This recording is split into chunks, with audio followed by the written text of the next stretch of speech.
Hello everyone, I'm Vikram Chandra and you're watching the India Story. This is the program that tells you about the fast-paced developments that are taking place in the world's fastest growing economy. And most weeks we do have reasonably good news to talk to you about. But today we're also going to be talking about one of the really big problems, because we're approaching the end of November.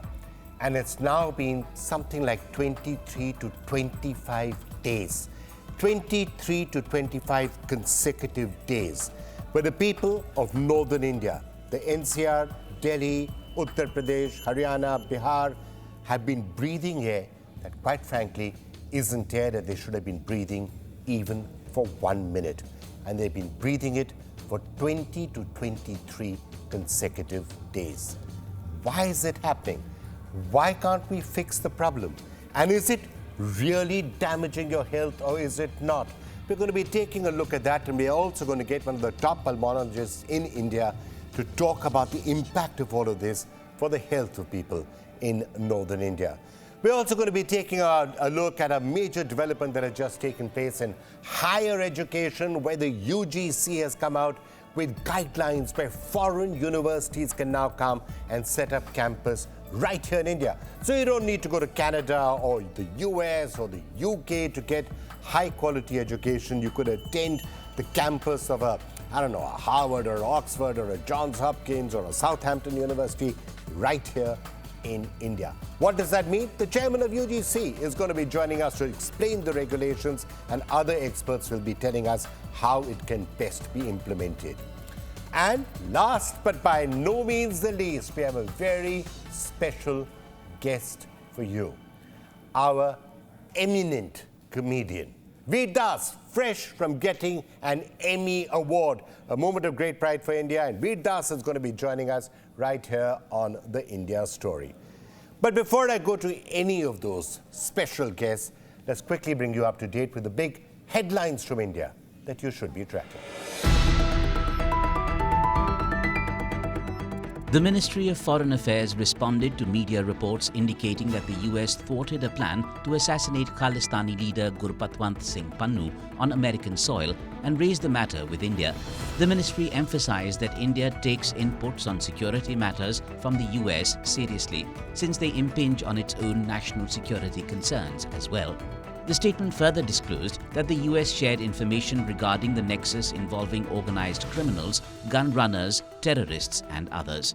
The MEA said that it is currently examining the matter. India has resumed electronic visa services for Canadian nationals after nearly a 2-month pause. The move to restore e-visa services is a significant step towards mending relations between the two countries after tensions flared between India and Canada in September following Prime Minister Justin Trudeau's allegations on the potential involvement of Indian agents in the killing of Khalistani extremist Hardeep Singh Nijjar. India rejected Trudeau's allegations as absurd and motivated. Days later, New Delhi announced it was temporarily suspending the issuance of visas to Canadian citizens. The Enforcement Directorate has attached assets worth 751.9 crore rupees as part of its money laundering investigation against the Congress party-promoted Young Indian. The firm owns the National Herald newspaper, and the ED had earlier questioned and recorded statements of Congress leaders Sonia Gandhi and Rahul Gandhi. In a statement, the probe agency said its investigation revealed that the company has immovable properties which it said were proceeds of crime. Responding to the ED announcement, Congress targeted the BJP, saying it reflects their desperation to divert attention from certain defeat in the ongoing elections in each state. Asian champion Qatar ended India's 15-game unbeaten streak with a commanding 3-0 win in the FIFA World Cup 2026 qualifiers in Bhubaneswar this week. Despite this, India remains in contention to secure the second spot in Group A and qualify for the third round for the first time. To secure a spot in the FIFA World Cup, India needs to reclaim the second spot in the points table.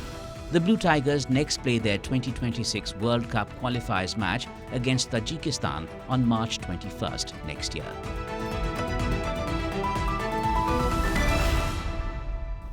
Well, let me start by talking about something that should be much, much higher on the priority list for the India story.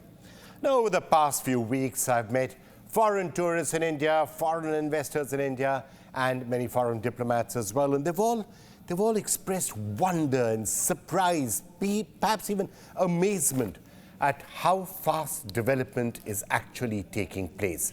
The roads, the expressways, the signs of rising prosperity all around us. But equally, all of them have also expressed shock at the levels of air pollution, not just in Delhi, but across northern India. And many of them have wondered why people are accepting this calmly. Levels of 400 and more in city after city, day after day, week after week. And the answer, quite frankly, the only answer I can think of is the frog in the boiling water story. You know that story. You know, if you throw a frog into boiling water, it will jump out. But if you keep the frog in the water and keep heating it slowly, that frog will boil to death. Well, the water is boiling in North India, and all of us are the frogs who are just sitting there, doing nothing. Look, I began by saying that the toxic smoke in North India damages the India story and the image of India in the world. Well, yes, it does, but that's not the reason why we should panic. The reason we should panic is because there are 300 million people potentially sitting in a toxic gas chamber with consequences and long-term consequences that we can only imagine. Now, I've spent 10 years now talking every single year at this time and earlier about the ravages of air pollution. And I've often wondered why there's so much apathy, why nothing gets done. And frankly, I don't have an answer. Hey, this is a country that has more or less ended open defecation in just a few short years with the Swachh Bharat mission. We've solved the infrastructure crisis in areas like telecom and power and airports and roads and ports. We've built some of the finest digital infrastructure in the world. We've even landed on the moon. And crucially and interestingly, we are well on the way to providing safe drinking water to people all across the country. That's under the Jal Jeevan mission. Why then can't we provide clean air? Air to breathe. The most basic of human necessities, air. Honestly, I don't know. I don't know why it isn't higher on the list of national priorities. And there could be some reasons. Reason number one, perhaps this is because it's considered a Delhi problem. Just Delhi and the NCR suffer, and that's bad, but that's 30 to 40 million people, so it's not that big a deal. But actually, that's not true. If you look at the extent of the toxic air that descends every year, it actually spans right across the Indo-Gangetic plain. So it's not just Delhi, it's also Haryana, it's Uttar Pradesh, even Bihar, parts of Punjab, maybe even West Bengal, parts of Madhya Pradesh. We are not talking about 30 to 40 million people suffering. We are potentially talking about 300 to 400 million people who are facing the prospects of short-term and long-term damage to their health. So then, why are we so apathetic about it? Why don't we fix it? Reason number two, perhaps we don't know how to fix it. Perhaps it's just such a big problem and so many political difficulties that it cannot be fixed. Again, that's not true. Multiple studies have been done. Expert panels have submitted their recommendations to the National Green Tribunal. The Supreme Court has got involved. We know what is doing it. We know some of the worst offenders, and we know what can be done to minimize the damage. We know the culprits: stubble burning, industrial emission, biomass burning in the winters, dust in XYZ reasons. We know what the problem is, and we know what can be done. We also know that this is something that happens every year like clockwork in November, December, and January. And we know why. Wind patterns change. The mixing layer is affected. Any pollutants at all that are released into the air in North India at this time just hang there for weeks altogether because there's no wind to blow them away. Now, you know all of this. I'm not going to repeat this list. You probably know all of this by heart already. If you want, at some point I'll go over it, but we know what needs to be done and what should be done. So why aren't we doing it? Reason number 3 for the apathy and the inertia. Perhaps people don't genuinely believe that this air pollution will actually harm them. And you know something? I have heard this. I've heard this from many people. I've heard this from people across the spectrum, people on the roads, at telas, not worrying about the air pollution. I've heard it from people in fancy outside restaurants having their dinner and drinks in the open air and saying, hey, isn't the weather so nice at this time in Delhi? Nothing will happen. Ye to hota hai. Air pollution is not a big deal. It's all just a media creation to scare us. Well, let's address that reason 3 now by getting in some medical advice. Let's try to show you actually it does matter. And for more on that, we're now being joined by Dr. Vivek Nangia, who's the Chief of Pulmonology from the Max Healthcare Hospital in New Delhi, one of the top pulmonologists in India. So if you don't want to listen to what I'm saying, at least listen to him. You know, Dr. Nangia, I keep showing up in programs like this year after year, and it's not just an air pollution season. I quite often start saying this, you know, September onwards, June onwards, it is going to happen again. People don't seem to believe what damage it is. Okay, let me just start off by asking you, now that I have you, let me just ask you for some medical advice. I'm coughing, my voice is hoarse, I'm feeling congestion, my sinuses are congested. Am I sick, Dr. Nangia? Or am I suffering from a severe case of Delhi, of air pollution, of NCR? And are there lots of people in North India facing the same thing? Thank you, Vikram. Thank you for having me on your show. I think what you're describing is classically what we're seeing these days. And believe me, nearly 30 to 40% of the patients that we see in the OPD walking in these days are with these kind of symptoms. And I think this is because of nothing else but the air pollution that we all are getting exposed to. Air pollution has 2 kinds of impacts on our health. One is a short-term impact and the other is a long-term impact. But overall, what we need to understand is that WHO also has listed it as the most hazardous environmental risk factor on our health. It resulted in about some 1.7 million deaths in 2019. And if you see some in India alone, and if you see one of the latest studies which has shown that people living in Delhi NCR, their lifespan has been reduced by almost 11.9 years because of the air that we've been breathing for the last so many years. And, you know, it may just be a rough estimate, but it won't be wrong to say that over the years, we only see the situation worsening than improving. Okay, Dr. Nangia, I'm going to come to the short-term and the long-term health impacts in just a couple of minutes. But, you know, I've often wondered why people don't get more worried and exercised about this. Is it perhaps that it's only seen as a Delhi problem? This is a problem that happens in Delhi every winter, but the rest of us are fine. But actually, if you look at the data, it's not just Delhi. It's all across North India. It's across the Indo-Gangetic Plain. Is that what you're hearing from other doctors? That the symptoms you see in Delhi and in the NCR are also being repeated in other cities across Uttar Pradesh and Bihar and potentially Haryana? Absolutely. It's the entire Indo-Gangetic belt that is getting affected. In fact, there was a study I remember reading a few years back which showed that 16 out of the top 20 most polluted cities in the world are in India only. And these are exactly the cities that you've just named, some of them. But in fact, now I hear that even in Mumbai, the AQI levels are quite high. In cities like Pune, the AQI levels are pretty high. So I think it's becoming more of a national issue now, which we need to address at a national level. Yeah, but you know, when you talk to anybody in North India hearing about Mumbai complaining about 135 or 150, we say, well, you know, here it's 300, 400 for weeks altogether. Let's now turn to the health impacts, because I think people need to understand this. They need to understand what this is doing to you. So let's start off with the short-term issues that people are facing. And as you were saying, there's sort of a difficulty in breathing, congestion, sinus problems.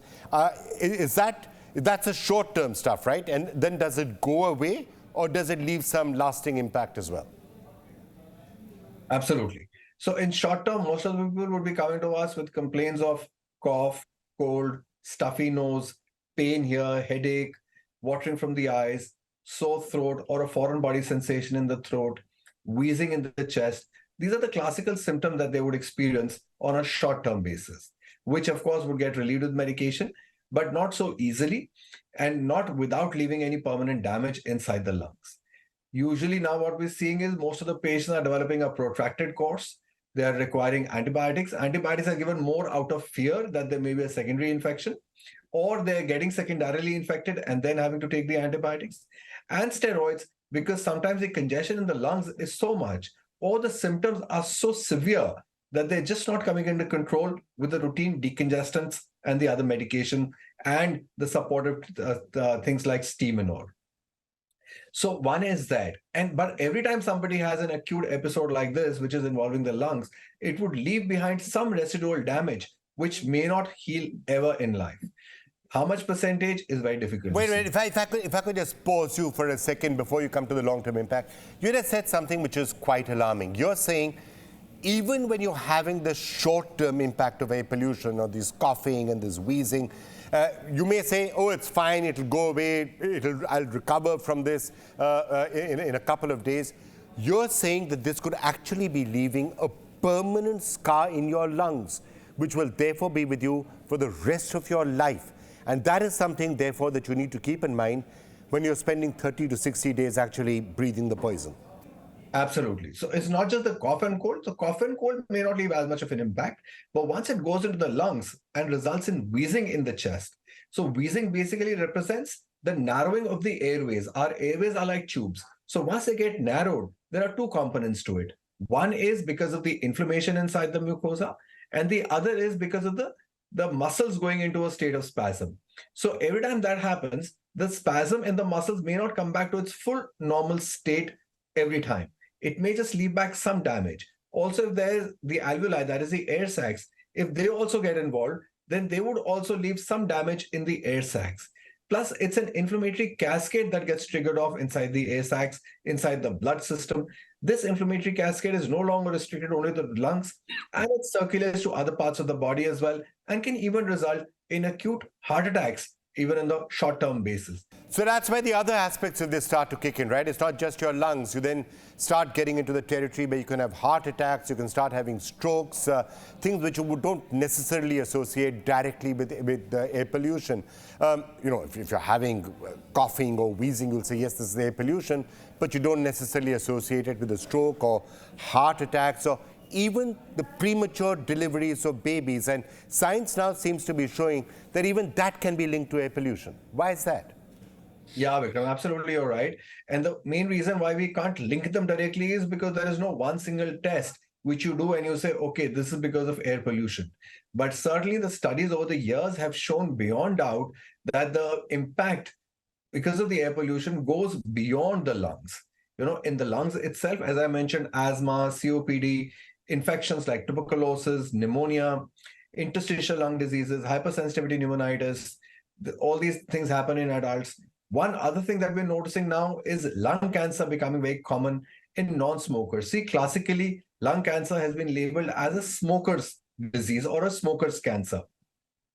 But now we're seeing a lot of them in young ladies who've never ever smoked in life. But it's just the exposure to the air pollution probably that is causing this. So lung cancer, then premature deaths, as you rightly said. These are all the impacts that you would have in the lungs of an adult. In children, and even before the child is born, even in them, the impact could be huge. There could be a premature birth, there could be poor development of the lungs, poor immune system of the lungs. And as a child as the child grows, then they start developing allergies, the respiratory tract infections. In fact, there's studies which have linked the air pollution with mental retardation and certain kind of cognitive disorders in children as well. Right, Dr. Nangia, the fact that we've now had a situation where in this entire part of northern India, it's been 20 to 25 days now of 350 plus AQI, 24 hours a day. That's what the people are breathing 24 hours a day. Would this have been considered a health emergency in just any other place in the world, 350, 400? It's just that people here seem to got used to it. People are going for walks, they're having lunches outside. They're saying, oh, isn't Delhi lovely in this weather? Same things are being reported from other parts of northern India. anywhere else, would this be considered a dire health emergency? Yeah, definitely. It is a health emergency. It is just that we are not realizing it. We think that, it is, so WHO also label it as a silent killer, silent invisible killer. But unfortunately, we're seeing it all around us now, yet we're not realizing how badly it is impacting our health. All right, Dr. Nangia, that's a rather gloomy prognosis, but thank you so much for what you said. And by the way, if you're watching this, do remember to share this. Do remember to share that piece of information with as many people as you can. In the hope that finally we will wake up and do something about it. It's probably too late this year. No solutions will be found this year. But if we really get activated, maybe we'll be able to find a solution next year. And the second reason why you should be sharing this particular report and what Dr. Nangia just said is because if somebody is actually living in these regions right now and are wanting to roam around outside, do take precautions. Wear that mask. Try and keep the pollution down. If you can afford it, have an air purifier in your house. If you can't, try and find other ways of protecting yourself to the maximum extent you can. This air pollution is not good for you. And you just heard the reason why. All right, let's now move on to something else. A big story emerging. Indian students could soon get degrees from top foreign universities right here at home, in campuses from leading foreign universities that have been set up right here in India. Yes, that's right. They don't have to go to America or Canada or UK or Australia or any of those other places. They can get those degrees once foreign universities set up campus here. Now, the UGC has recently announced regulations for global universities to set up and operate campuses in India. These regulations are in line with the National Education Policy 2020, and they aim to increase the quality and add a global dimension to higher education in India. Well, for more on this, we're now being joined by UGC Chairman, Professor M. Jagdish Kumar. Thank you so much, sir, for joining us. We'd spoken a few months ago, and you'd said why this is so important. Number one, all that foreign exchange that Indian students are spending, going abroad, that can be saved. You'll get good, high-quality, higher education right here in India, supplementing what we've already got. Plus, of course, research possibilities open up. So we know why you're doing this. Tell us the guidelines that you've just suggested. Is that an important step in operationalizing all of this? So, Vikram, first of all, these are regulations, and these have been announced as a Gazette notification by Government of India. And the basic idea of these regulations is to facilitate the foreign higher educational institutions to set up campuses in India, across India, anywhere, wherever they wish to establish these campuses, with the aim of providing high-quality education at the undergraduate, postgraduate, and doctorate levels. And the institutions can choose their own faculty members using the same parameters that they use in their main campus. They can adopt their own admission policies and decide the academic programs that they wish to offer in these campuses. So if I can just understand what you're doing right now and what people have understood so far, how much flexibility will the foreign universities have? If you're I don't know, Harvard or Johns Hopkins or Oxford, you can now just come, set up a campus in India, run it whichever way you want to, teach whatever you want to, get the faculty that you want, and also charge the fees that you want to charge. Is that what is now being permitted?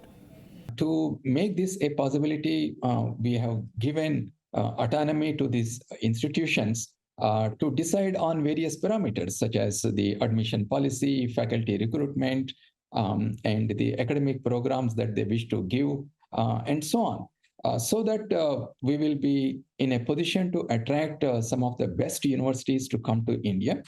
And already we are in discussion with several groups who have visited UGC and expressed their desire to set up the campuses here. And I'm very positively inclined to say that in the coming 1 or 2 years, we will see campuses of the foreign higher educational institutions offering their academic programs in India. Now, obviously, the big advantage of this from the Indian point of view is that whatever people are paying eventually as fees to the universities, aid could be lower because the costs of running operations in India may be lower. Fees should also potentially be lower. But also from an Indian point of view, we're right now sending, 400,000, 500,000, maybe even 1 million students abroad every year. Now, many of them can stay on, and that's very valuable foreign exchange that we'll be saving. Vikram, right from the beginning, we have been saying that this is another window that we are providing to the students to access high quality international education by staying within India. But the number of students who wish to go abroad will continue to rise because we have too many students in our school system. Currently, 26 crore students are there. And with our aim to double our GER in the coming years, the number of students who aspire to access high quality higher education will increase. So therefore, those who can afford to go abroad, they will continue to go. But those who wish to stay in India, and here two categories of students. One, they have the financial means to go, but they wish to stay in India. And the other category is they do not have the financial means to go abroad, and they will also come here. Well, Professor Kumar, a couple of questions have, of course, arisen. Some of the universities, for example, feeling that, do we have to set up a campus entirely on our own? We prefer to partner with people out there. So what are the rules and regulations around that? Some of the people are nervous about red tape and bureaucracy in India. So will you be able to convince them that maybe there can be some sort of a single window system which does not make it too onerous for them to come? Two things here. One, UGC would like to be a single window to provide all kinds of assistance to these foreign universities. And two, the foreign universities can also establish these campuses as a joint venture. They can partner with an educational institution in India, or they can partner with a company. But in either case, our regulations say that the majority holding should be that of the foreign higher educational institution. All right, Professor Jagdish Kumar, thank you so much, sir, for joining us, and looking forward to seeing how the implementation of this actually rolls out. Thanks a lot for being with us. Well, clearly, it's a big new policy that's come, and it's creating a certain amount of excitement, not just in India, but across the world in many foreign universities. Big question now, how can it actually be implemented on the ground? There have been great policies in the past, especially in this field, that didn't actually go anywhere. Will it be different this time around? For more on that, we have with us Mr. S.S. Mantha, Chairman of the AICTE, and also Ashok Thakur, former Secretary of the Ministry of Human Resource Development. Thank you both so much for being with us. Mr. Thakur, why don't I start with you first? The implementation of this policy, how feasible, how easy do you think it will be? Vikram, this is definitely a desirable regulation. But as far as practicality is concerned, there are a few question marks, which I think we all should know. Number one is that they have a stipulation that the foreign university will set up its own campus within the boundaries of the country. So, which requires a huge amount of investment. I think that is going to be a practical challenge. No university, foreign university, even the best ones, they're not going to rush into it next year, especially when our investment in research is so low. India's research, investment in research is just 0.8% of our GDP, whereas in China is 2.5 and more. So therefore, unless the best faculty will only come here when we give them good opportunity for research. So that is one of the major issues, I think. And second thing is the legal aspect, because education in India is not for profit. There are several Supreme Court orders and pronouncements which say that education is not for profit. So going around that part is going to be a legal challenge too. All right, Dr. Mantha, your reaction to this policy, what do you think will be required to make it successful? I mean, the first is creating an ecosystem where the foreign institutions would really want to come and set base here. Now, the fundamentally what has happened is a lot of areas in emerging research and emerging technology are required here, where the local institutions may not be able to invest all those kind of investments that are required. But then for a foreign university to come in with niche programs could be a possibility. But then for them to set up their own infrastructure, their own establishment, like Thakurji said, it becomes a little difficult. But then within the regulations, if you read the regulations carefully, there is a lot of it unsaid than what is said there. One of the points is they have said the foreign universities need to have their own campus, and they need to set up a campus and so on. But before that, they also talk about a joint venture. So as far as joint venture is concerned, probably a campus within the existing universities is a possibility. I mean, which is not outright, rejected within the regulations. So that is one possibility. The second possibility is the regulation is also silent as to what kind of infrastructure and in what form it needs to be set up. So let me just take that point forward, because the regulations also say that you have to get a faculty which is as good as the faculty that you've got abroad. But if you're going to try and get the top professors to come and say, don't work in Silicon Valley, don't work in Boston, don't work in New York, don't work in London, come to India instead, work here, it means the salaries will have to be competitive, the research opportunities will have to be competitive, and also the living conditions will have to be, well, improved certainly compared to what they are right now. Absolutely, Vikram. I think without catering or looking in depth in a realistic way, I think it's going to be a big issue, because the top faculty will only come. For example, the only country with whom India should be comparing itself is China. When we visited the universities in China, wow, they have created such good facilities for the faculty people. And like I said, most of them, the top ones, come to the Chinese university because they give you huge research grants, which ours doesn't seem to be we are stuck at 0.8% of our GDP. We need to break that ceiling and offer them good amount of not only research money, like you said, you need to give them good living conditions, which I think we have still many years to go, I think. Dr. Mantha, your take on that, because clearly it's not just about giving undergraduate degrees to Indians, it's also about getting access to the latest technology and some of the finest brains. And for that, you've got to incentivize that research and that technology being developed right here in India. Absolutely, absolutely. I mean, that's a most important point. If a faculty would come to a institution in the country, only if he probably is, getting a good salary, probably something that is as comparable to what he would otherwise get in his own country. The second is the connect with the industry and participating in the kind of collaborative research between the university and the industry, and the possibility of creating new products, processes, and then creating patents out of that, which adds to his resume, his repertoire, and so on, his CV and things like that. And participation in research, publishing in papers, even if it is a joint publication, you need the right kind of person and the right kind of research, the facilities that are required to do that. All right, Dr. Mantha, Mr. Thakur, thank you so much for joining us with that perspective.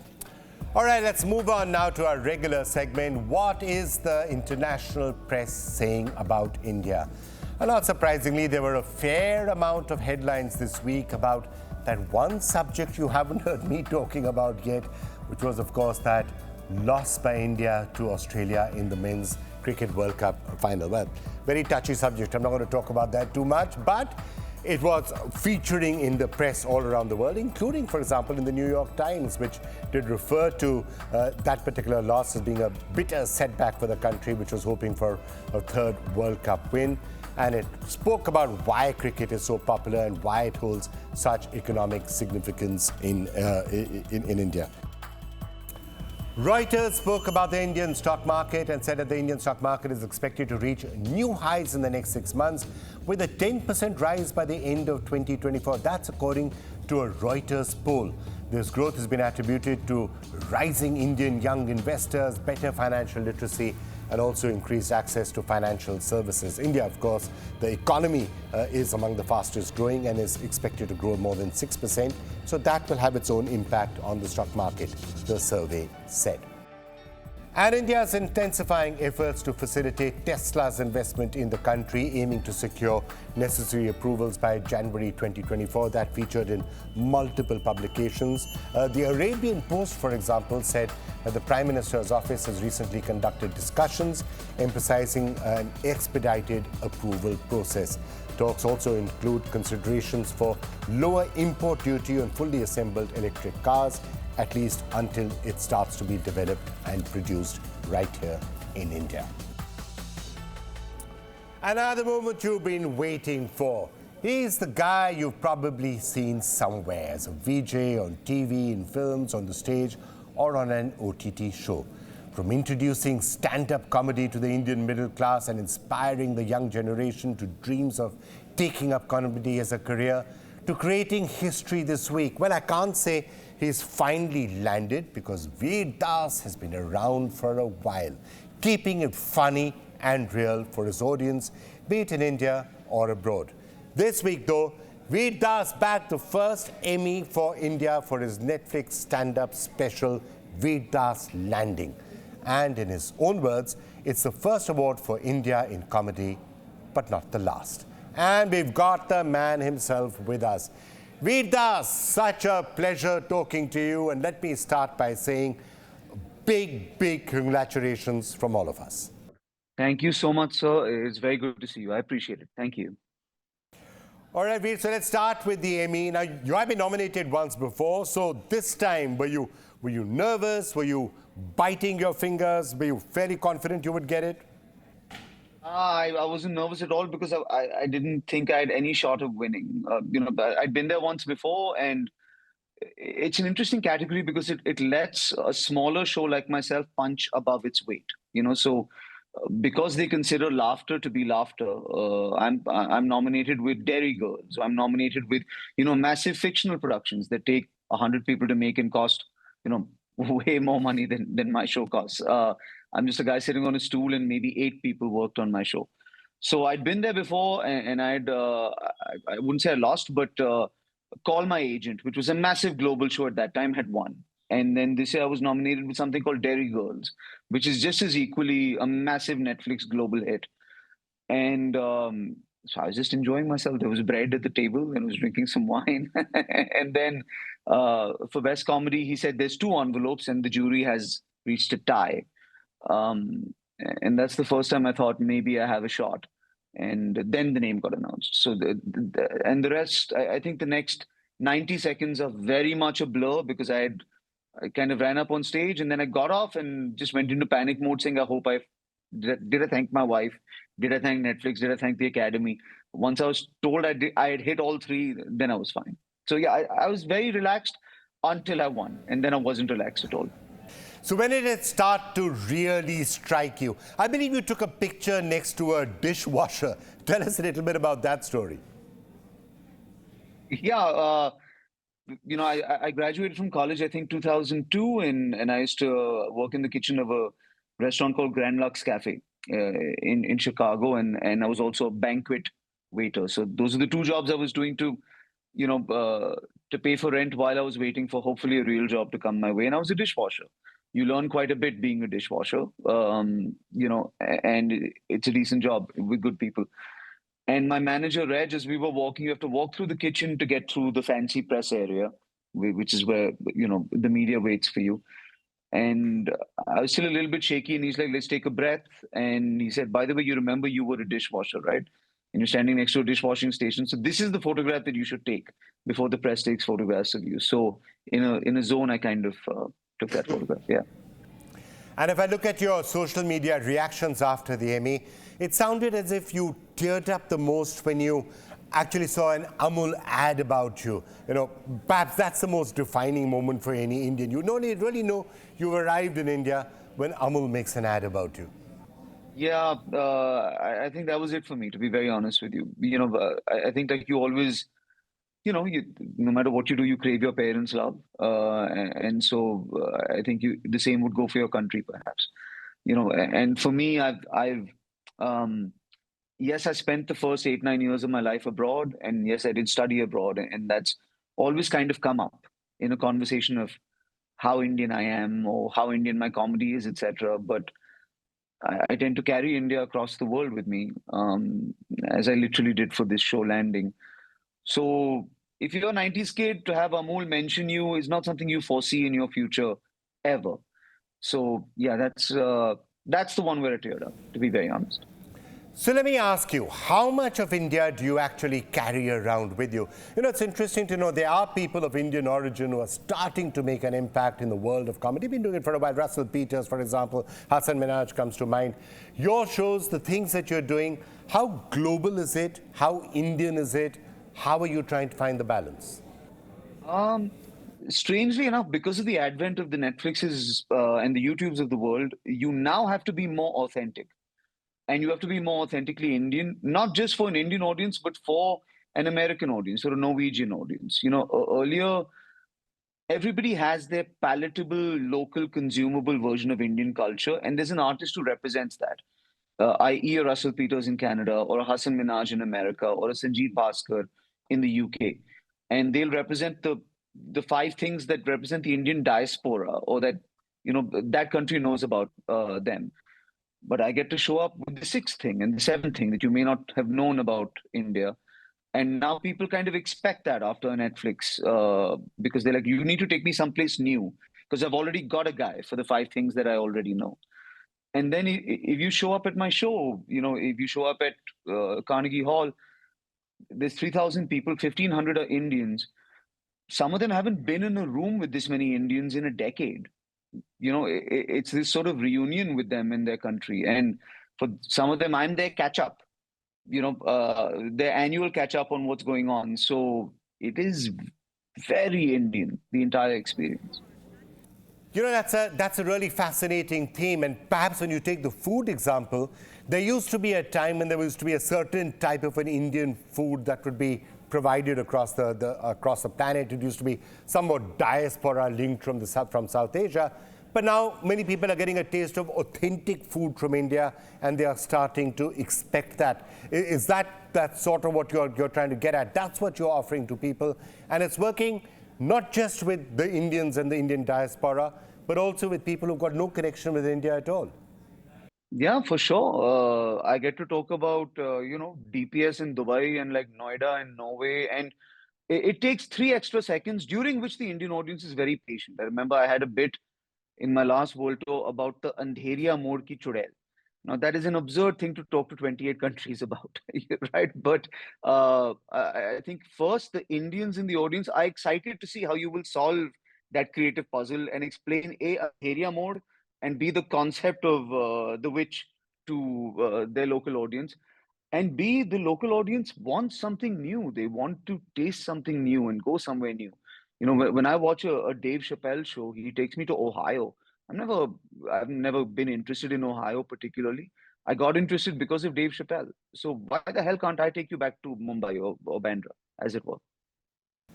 Veer, when people used to talk about comedy becoming a breakthrough in the West, people said, maybe you'd be able to do it in films and in other areas, maybe music. But I used to hear people saying that comedy will never break out from India because you've got to be plugged into the local culture. Your jokes have to resonate with the audience out there. There's never been you'll never be a successful comedian in America because you will not know enough about the Chicago experience or the New York experience or the Baltimore experience to be able to land a joke.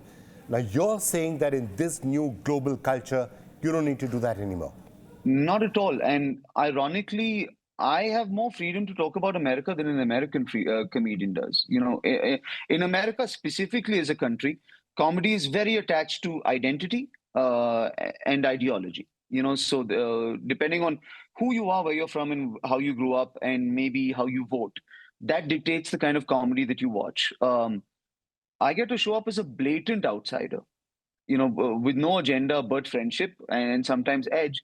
And therefore, I get to show you a broad mirror. I get to show the entire country back to you, which oftentimes a local comedian who's maybe not alpha male or maybe not woke or maybe, I don't have to play by any of those rules. I kind of get to show the entire thing back to you. But let's just talk about the rules for comedy in general, because obviously with social media, we're now in an era where we also seem to have lost a little bit of our funny bone. There used to be a time when we wrote and took a lot of pride in laughing at ourselves as much as anything else. But has that become tough to do? I mean, how does anyone get used to living with the idea of cracking with jokes when there are 500 or 1,000 or 1,000,000 people saying, no, this offends me, this offends my sensibilities, you can't joke about this? Yeah, I'm not going to lie. That's a tough thing, and it's something that both sides have to adapt to. But on the flip side, do you know what you had to do to reach 22 million people 15 years ago, and how quickly social media does that for you now? So if you're going to take the upside, you got to take the downside. Is how I always look at it, right? I'd rather be a young comedian now than I would 10 years ago. Believe me. Because the chances of you finding income, audience exposure are 700 times higher. Something we're adapting to is, earlier it was, here are my jokes, see you, I'm off to the next city. And if you didn't like them, too bad. Now the audience has a voice, and the audience is a very large voice. And it's a very large voice when it's good, and it's a very large voice when it's bad, and it can follow you along. So both sides are kind of adapting to that. I think comedians are learning to understand that, it's now a conversation with the audience as opposed to I've moved on. And I think audiences are adapting to the fact that you need to give comedians time and permission to be imperfect. What I always say is when you hear a song, it is the mixed, mastered version of that song. When you watch a movie, it is the edited, colored, graded version of that movie. Chances are when you see a joke, sometimes it's midway, before it winds up on Netflix. If you catch a joke live, or if you catch a joke in a snippet, or give it time, it'll get there, But staying with people getting offended, look at the staple of stand-up comedy, right? All through the last few decades. You quite often joke about identity, right? When you say anybody in this room from Poland or somebody in this room from Mexico, and then you sort of make fun of them, crack a joke, poke fun of them. In these politically correct days, is any of that still possible? Is it still permissible? Is it okay? Can you get away with that? You have to have more than a first thought joke if you're going to go on regionality. So if you're going to say anybody from Punjab in the room, anybody from Poland in the room, it better not be what everybody's thinking. That's important. You got to go beyond that. Accents have to be done carefully as well. I think, for instance, Trevor Noah does a really good job with, doing a plethora of world accents, but going beyond the first thought and not quite linking an accent to a stereotype, just doing it for the bit or for plot. What I often tell people, when I do an accent, if I do a Russian accent, or if I do an American accent, is, listen, you had about 20 years of fun with my Indian accent. All of you did it. So why don't you give me about 10 years with yours, and then we'll have this conversation. You know what I mean? You had a really good time with the Indian accent there for a while. Naveed, you're no stranger to controversy yourself. No one is these days. There's always that storm that is only one joke or one remark away. Is this a time where you started now telling yourself, okay, I may have to self-censor myself a little. Let me not go there or crack that particular joke because, oh my God, you don't know what will happen next if I was to actually say that. I'm too blessed in that my audience is too wide to know what to self-censor. If you come to my show, there's different age groups, different leanings, different sexual orientations, different religions. I don't know who to self-censor for. It's like a big joint family at dinner, and if you try and cook the bhindi according to a way, and all of them you're going to drive yourself insane, and perhaps it won't be a great dish. What I do know is it's my job to walk up to the line, and you, the audience, move the line every 5 minutes. You're in charge of where the line is. You let me know, and I'll learn from you. That's how I approach it. When you say, I will do this for a while, what is this? Is it comedy? Is it films? Is it stage shows, Netflix shows, all of the above, VJing? I mean, where are you headed to? I just ended up creating a show that I starred in February, I'll go on floor with my first feature that I'm co-directing and that I'll also star in. And that's a sort of a Hindi action comedy. And I've never been in one of those before. I have an American sitcom in development, which hopefully I'll get to be in as well. And I'm somehow going to have to go to 33 countries this year. So I'm trying to balance it all out. But like I said, I've been building an engine, and that engine is an audience. And I haven't driven the car yet. That's how I feel. So it's finally in the garage. I've tinkered with it a lot, and now it's time to test drive and go, you know? Well, you're not just tinkering with it, I can assure you. I mean, take a look at your calendar, looking at what you're doing. I guess it's far better to be too busy than to be less busy. What I always tell my wife is I've worked very hard to be this exhausted, you know? And I think that's probably true. What is going to be the defining moment, you think, of your career? This Emmy, or is it going to be the moment when you are going to present the Academy Awards at some stage? So it depends on which career you're talking about. I think if you're talking about the acting career, I'm hoping this will definitely help with certain things. If I walk onto stage and I put an Emmy down on stage, in an atmosphere where the audience has gotten babysitters and driven miles and waited for months and spent good money, it's going to make my life far more difficult than it will easier. When you come to my show, the promise is that I give you 600%. I make you forget about your problems and you go home feeling like the star. So, you know, that's what it's going to still be about. But the ultimate goal for you, what would that be? Academy Awards or something else? I mean, when I look at you, I say that's going to happen someday. I would not deny that opportunity. I'm going to be honest, but you know, there are certain venues in the world I'd love to play. I'd love to do Madison Square Garden one day. That would be a nice milestone. You know, I'd love to do the O2 Arena someday. That would be a nice milestone. I don't know. So there is no plan. If there was a plan, one wouldn't have continued doing stand-up. One would be something else, you know. All right, Veer. Well, keep doing whatever you're doing, because obviously it's working really well. And once again, many congratulations from all of us. Thank you so much for joining us on The India Story. And that's all we have for you this week on The India Story. But we'll be back again next week, taking a look at the assembly elections results are going to be just around the corner next week. So we will take a close look at that and also the rest of the big headlines coming out of India. Do remember to tune in. Bye for now.